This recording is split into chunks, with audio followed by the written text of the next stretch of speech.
What's going on, everybody? Welcome back to the Pace Studios here in Midtown Manhattan, New York City. We are really, really lucky to be joined today by RAC.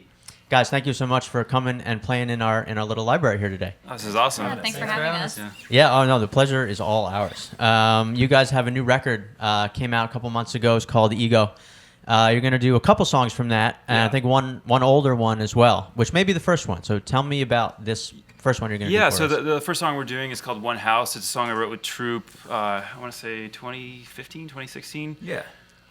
We wrote it remotely through the internet, so that'll stand in contrast to some of the other material we'll play later. But it was an interesting writing process. Kind of at least in my experience, the usual RAC writing process, which is getting a pile of tracks in SoundCloud and listening through instrumentals and picking the one that's the most inspiring, and then kind of going back and forth from there. But this was having been through that process before. This one, I feel like the instrumental had a very particular emotive quality to it. So I think this is one of those songs where I just wrote like the entire thing in one go, and then we just kind of massaged the arrangement and everything at that point. But it was fun. It was kind of like the experimental single series thing of like just putting music out there, and it ended up actually doing really well. So that was kind of fun to just like write something, get some cover art for it, and just put it into the world immediately, rather than having to wait for like an album release and a cycle and all that kind of stuff. So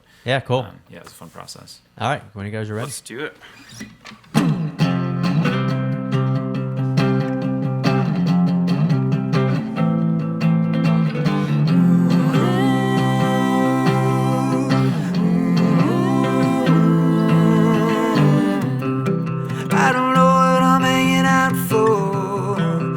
South side of the North Star Bar. I could be anywhere I want to, but I always end up on the first floor. And I say I won't be hanging out again, so it's just like every other day. Tell me, 'cause I wanna know now. Is it beautiful when you figure it out? Is it better on the elevator down? When you move into a world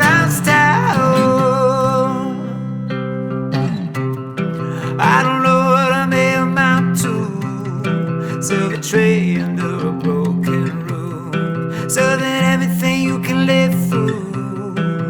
A jawline with an attitude, and I say I won't be serving that again. So it's just like every other day. Tell me, 'cause I wanna know now. Is it beautiful when you figure it out? Is it better on the elevator down? When you moved into a world house town?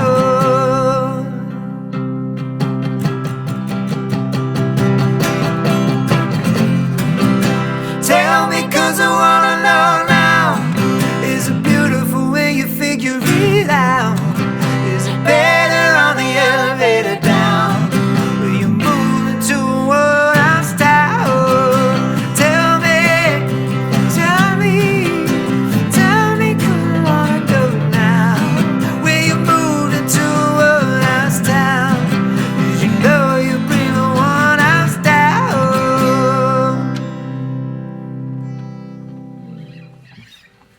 Yeah, thank you guys. Thanks. That's a beautiful song. It's interesting because I think a lot of people, I myself included, Andre, they think of you as kind of a remixer. Mm-hmm. That's sort of how you made your name. That's how I became aware of you, I think, when I heard your remix of the Shins' Sleeping Lessons. This was the very first one. Yeah, so right from the start. All right. Good reference me then. And so that's sort of how you made your name, and I think that there's a perception that you are an electronic artist and you sort of like create beats and you put them with other people's songs.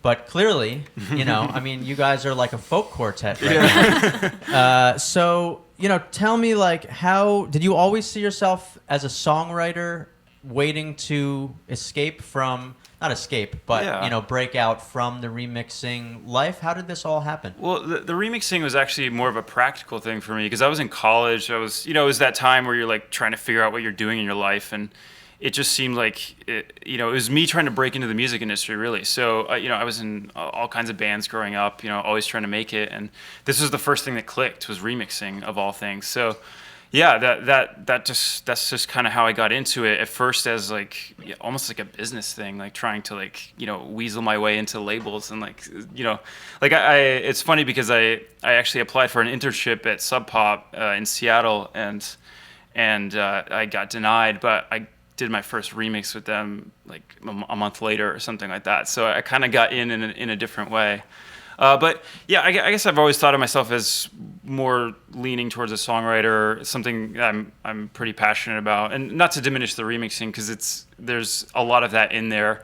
But yeah, the original material was always kind of an end goal, kind of a long-term thing. Yeah. And so, nowadays, I mean, when you're creating these songs, and this goes for everybody really in front of me, do you start with a particular element the way that you might have in the past, or is this a completely different process of creating music now?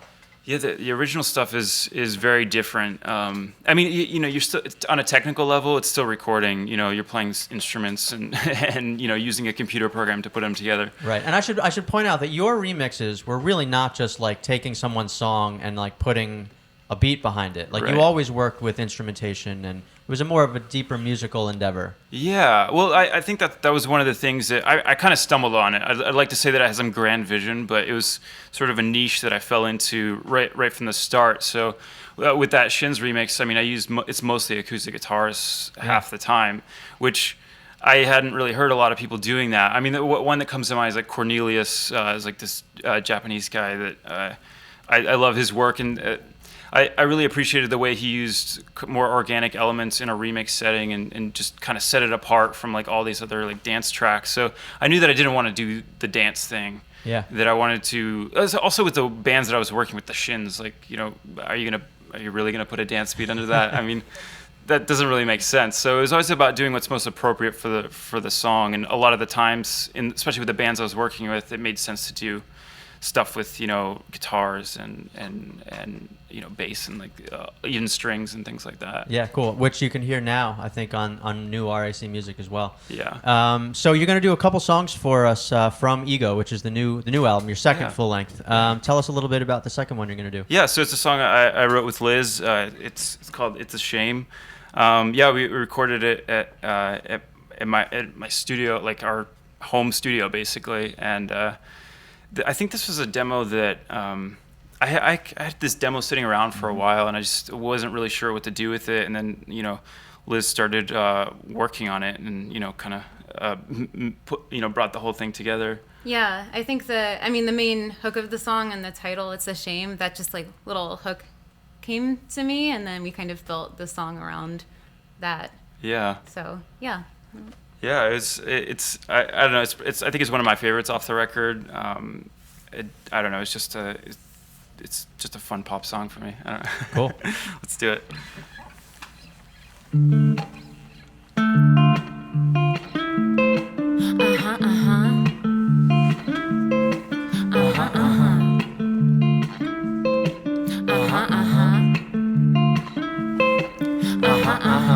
I'm tired of waiting for it. The feeling that comes with us, the one I tried to follow, the ache I want. It's a shame I never fell again. It's a shame I never felt the same. It's a shame.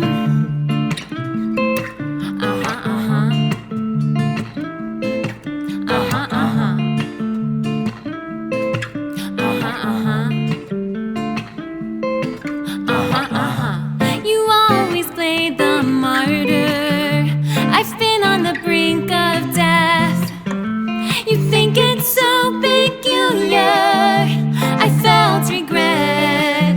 It's a shame I never fell again. It's a shame I never felt the same. I never fell again.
Thank you, guys. Thank you. Yeah. So you guys have a lot of really beautiful harmonies, and you mentioned earlier that you do some of your recording kind of piecemeal, electronically. Is it tough to create this very organic sounding music in that way? I mean, I used to think that the internet was like, the internet is like opened up so many doors. So, it's one of those things where like I didn't know what the other side was like because I'd always done it through the internet. But like, once we started working in a room, and especially for like when we're working on live stuff, these guys working on harmonies, like that's really where it comes through. And I don't know, I love that kind of stuff. Like, with this song, I mean, Liz, whenever we record stuff for Liz, it's there's like so many layers of vocal it's stuff. like layers on layers of vocals. I mean, I grew up doing choir, and I just love all kinds of harmonies, so there are always like a million vocal tracks in anything I do. So it's actually the hardest part is figuring out how to do it live, because a lot of times there's so many layers that there's a 3-part harmony going on and a just kind of side melody that has 2 parts, and there's only 3 of us singing. So that's usually the trickiest part. It was a lot easier in my bedroom when I did 100 takes. Yeah, right, sure. It's just stacked whatever I wanted, and then we have to somehow convey that live. And what is your typical stage setup? On tour, you go on stage. What do you have around you? So it's this. It's like And like a beatboxer off stage. Yeah. No, it's pretty much a straight up rock band. I mean, a 5-piece band, drums, guitars, 2 guitars, bass, keys. We kind of jump around a lot. Synthesizers. Yeah, some synths. It's Carl and I, we especially early on in RAC, we started touring a lot as DJs, and we went all over the world pretty much. And when I started writing original material, it just didn't really make sense in that context. So it just felt more appropriate to put a band together and do it like in that format. Yeah. And is that so? So the record is called Ego, and what I get, from the record, just the songs, is sort of a marriage in a sense between electronic elements and organic analog elements, sort of almost coming together to form one thing. Is that in any way play into how you frame the music? Yeah, I think so. I mean, the title Ego was, I debated it for a while because it has sort of a negative, idea attached to it. And I think my approach was more like figuring out, who I am as an artist and like what am I trying to do? Like what am I trying to say? Like where's my place in this world? Classic existential issue. But so I was kind of going through a lot of that because especially after the first album, it did really well, and I just wasn't expecting that, and suddenly I'm almost thrown into the spotlight, and that wasn't it wasn't necessarily what I was going for. I mean, I'm happy it happened, but it was me processing all of that and just figuring out what I truly cared about and what I really wanted to say musically, and that's why I called it Ego, because it's about finding yourself. Yeah. And so the next one, now that you have done that, congratulations. Super Ego. Super Ego. Yeah. Right. Well, I know you have a lot of, you've always worked with a lot of collaborators. You've remixed a lot of folks, and those folks have come back and recorded parts on your albums, including this one. Is that something you see continuing, or you want to batten down the hatches and just do your own, you guys singing your voices? I think I've always really enjoyed working with a variety of different people, and obviously I love working with these guys, but I like to, I don't know, anything to keep things interesting, keep working with different people, and you learn things from certain people, and then you apply it to working with other people. So it's all just part of a big project in that sense. Yeah, cool. So you guys are going to do one more for us from Ego. What's that one going to be? It's called Heavy. It's a song that Carl and I wrote in our studio in Portland. It was an interesting time. Just because it was a lot of the I don't think this necessarily has anything to do with the election, but we were all collectively going through that, and I don't know. It was an emotional time. I don't know if you have anything to add on the lyrics, but. You can interpret them however you wish. Yeah, we do talk to a lot of artists. Like right now is a really interesting time for musicians because so many musicians wrote songs in 2016 and then had them come out in 2017 when everything has been totally flipped upside down. Yeah. And it's like suddenly their music has or maybe has not changed in its meaning to them or its resonance with listeners. That's something that a lot of musicians we've talked to recently have been dealing with the pre and the post of the disaster. Anyway, that's neither here nor there. Take it away. All right.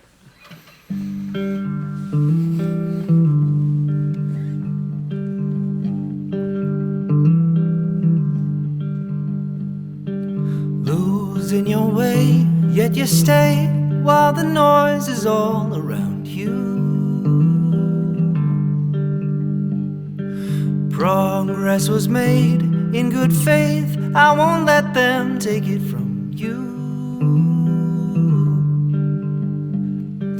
Be as it may, night and day, from all the love and all the virtue. Peace be with you.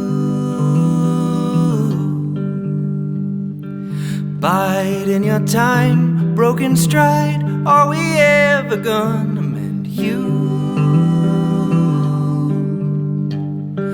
All that we have here and now, and I'm counting on a breakthrough. Peace be with you.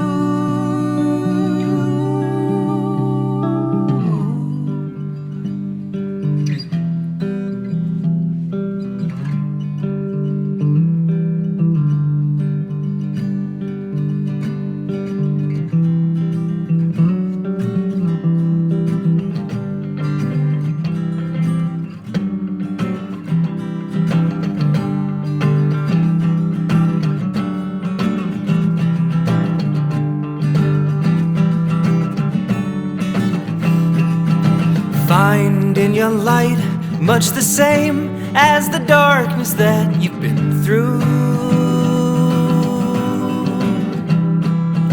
Carry the weight of the flame, it burns brighter than you meant to. Now we remain in the haze and the heaviness of truth. Peace be with you.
And we're all